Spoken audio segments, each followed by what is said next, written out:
Nag-deliver papunta sa bahay nila Pangulong Bongbong Marcos at Speaker Martin Romualdez. Pasok ng 100 billion worth of projects sa BICAM. O ay hindi nila ako mapatay bago ko mailabas ang lahat.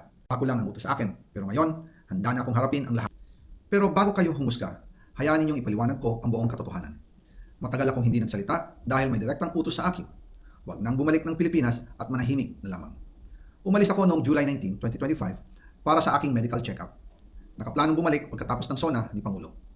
Pero habang papauwi na ako, tinawagan ako ni dating Speaker Martin Romualdez at sinabihan, "Stay out of the country. You will be well taken care of as instructed by the President."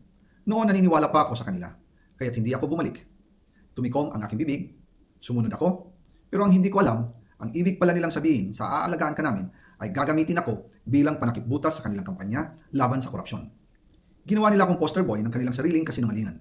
Ngayon, hindi na ako mananahimik, ilalabas ko ang lahat ng katotohanan. May resibo, may ebidensya at may pangalan.